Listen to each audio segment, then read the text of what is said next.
Hey everyone, happy July, and today I want to talk about my July goals.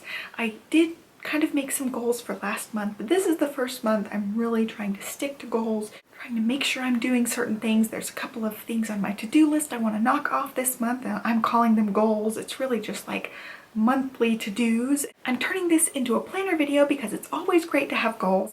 And I do have a couple of tips on how to keep track of your goals. So first, I've got my plum paper planner here. It's the one I've been using. Love it so much. I'm pretty sure I'm going to be buying another one of these for 2016, but I just love this. So I'm going to flip to July and I'll show you guys what I did. So the plum paper planner has a first page after the tab. So here's the July tab, and then there's a first page here, and I amended some of my goals. I first started writing them out in June, but I had a couple of things change, so I did cross some things off, and I also have added some of these. I have a different list going that I wrote in my notebook, so I will definitely like paste over this and change them around a little bit, but it's that first page after the dashboard, so I can see these goals at any time. I have them in a location where I can flip to them super easily. The number one piece of advice about goal setting I have is write down your goals. It's very important to just get it out there, write it down.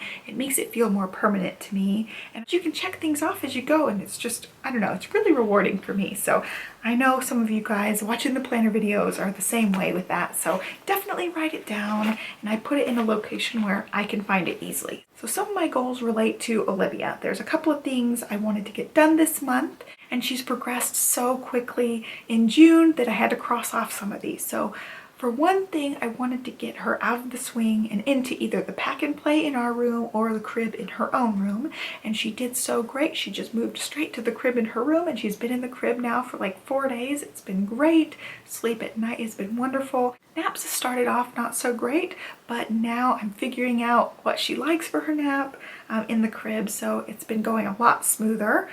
So that one's already done. We transitioned her. It was super quick, way quicker than I expected it to be. So we started working on it in June, and it's done. So we definitely got that one out of the way. The other one I want to do is come up with consistent bedtime times and wake up times. So it's really important for me to get her on some sort of little schedule because I never know what time she's going to bed. I never know what time she's waking up. We have a bedtime routine, and part of the reason we instilled a bedtime routine is so we can have a consistent bedtime. So it's very important for me to get her sleeping earlier. She's always gone to bed really, really late. Some days she doesn't wake up till 11:30, and all the baby activities out there are always at like 9 a.m. or 10 a.m. and she totally sleeps through those most of the time.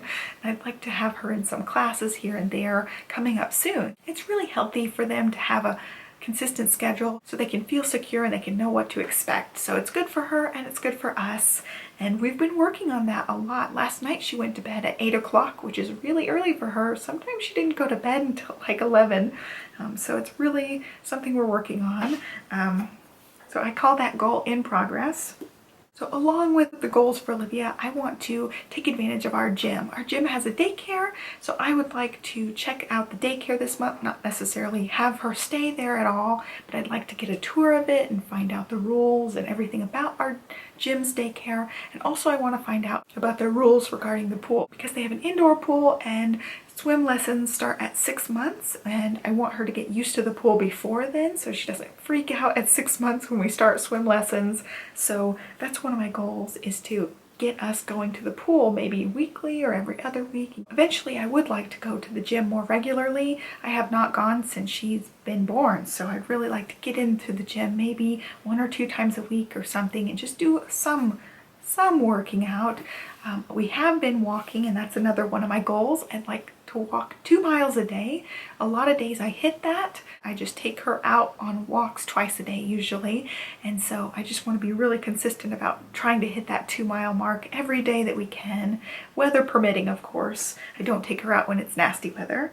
As far as my own goals, I would really like to work on cutting out processed food and processed sugar. We have been eating pretty good, but I have just been a sugar fiend since she's been born, and I really can notice myself being more addicted to sugar. I want to kind of cut that out, work on eating fruits when I want sugar instead of reaching for chocolate or, you know, cookies or candy or something like that.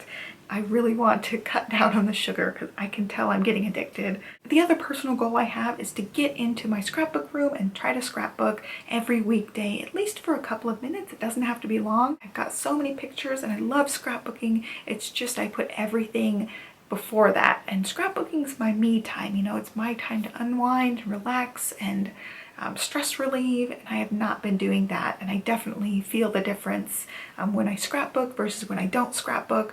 So this month I really want to work on taking care of myself and getting that me time in. Even if, you know, it's for 20 minutes and Johnny and her play downstairs without me, it'd be great for me to just take that time. So that's one of my goals, is I want to scrapbook every single weekday if possible.